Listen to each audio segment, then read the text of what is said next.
श्रीमद् भागवत गीता अध्याय 1 युद्ध क्षेत्र में दुखी अर्जुन। गीता के प्रथम अध्याय में 47 श्लोक हैं। इस अध्याय का आरंभ धर्म क्षेत्र कुरुक्षेत्र से होता है। विद्यार्थी पूछ सकते हैं कि कुरुक्षेत्र को धर्म क्षेत्र क्यों कहा जाता है। इसका उत्तर है, यहाँ राजा कुरु ने तपस्या की थी। कुरु एक सोमवंशी राजा थे। पांडु और धृतराष्ट्र इन्हीं के वंशज थे। यज्ञ, तप, हवन आदि धार्मिक कार्य होने के कारण कुरुक्षेत्र को धर्म क्षेत्र या धर्म भूमि कहा गया है। महाभारत युद्ध के लिए इस भूमि का चुनाव वस्तुतः इसलिए किया गया था कि यह धर्म भूमि होने के कारण निश्चित ही धर्म की, सत्य की जीत स्थापित होगी। इस अध्याय में बताया गया है कि दुर्योधन आदि केवल राज्य पाने के लिए युद्ध के इच्छुक थे, जबकि पांडव धर्म को लेकर युद्ध हेतु राजी हुए थे। अध्याय में यह शिक्षा दी गई है कि अपने घरों में, मोहल्लों में, गांवों में, प्रांतों में, देशों में, संप्रदायों में दोहरा भाव नहीं रखना चाहिए कि ये अपने हैं, ये पराये हैं। दोहरे भाव से आपस में प्रेम स्नेह नहीं पनपता, बल्कि कलह कष्ट जन्म लेते हैं। धृतराष्ट्र ने संबोधन किया है, मेरे पुत्र और पांडु के पुत्र। इससे उनका दोहरापन झलकता है जो कौरवों के विनाश का कारण बना। इससे बचना चाहिए। अब चूंकि राजा धृतराष्ट्र अंधे थे, परंतु उनके मन में कुरुक्षेत्र में होने वाले युद्ध को देखने की इच्छा प्रबल थी। उन्होंने अपने सचिव संजय से अपनी जिज्ञासा प्रकट की। संजय महर्षि वेद व्यास जी का शिष्य था। उसे व्यास जी ने दिव्य दृष्टि दे दी थी। वह मीलों दूर की घटना आसानी से देख और सुन सकता था। कुरुक्षेत्र में होने वाले युद्ध का आंखों देखा हाल वह सुना रहा था। धृतराष्ट्र के पूछने पर संजय ने युद्ध का जो हाल सुनाया, गीता में वही वर्णित है।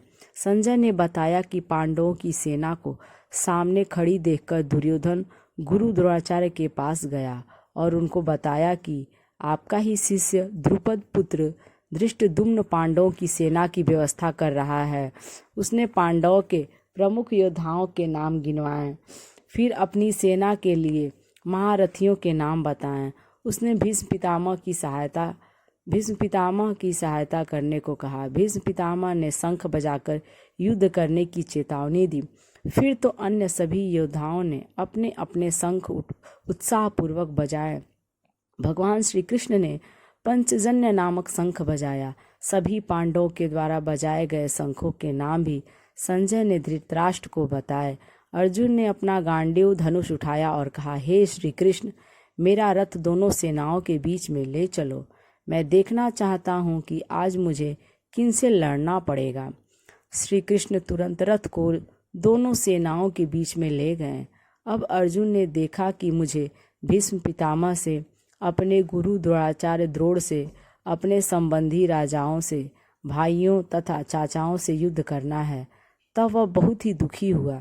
संजय ने बताया कि महारथी अर्जुन ने अपना धनुष बाण रख लिया है और अत्यंत दुखी होकर एक ओर बैठ गया। भगवान श्री कृष्ण समझ गए कि अर्जुन स्वयं को शरीर मान रहा है। वह शरीर के संबंधों को अपना संबंध मानकर दुखी हो रहा है। उसे शरीर की आवश्यकताओं को तुष्ट और पूर्ण करने की ही इच्छा है, अतः इसे आत्मज्ञान दिए जाने की आवश्यकता है। अर्जुन का मन निर्मल है। वह किसी से बदला नहीं लेना चाहता, किसी को अकारण कष्ट देना भी नहीं चाहता। अतः आत्मा का ज्ञान प्राप्त करने के लिए वह सही व्यक्ति है तथा यह भी सही समय है। इस प्रकार गीता का पहला अध्याय मुख्यतः यह संदेश देता है कि जिसके मन में अधर्म और पाप भरा होता है, वे कमजोर एवं डरपोक होते हैं। उनकी पराजय, उनका नाश निश्चित है।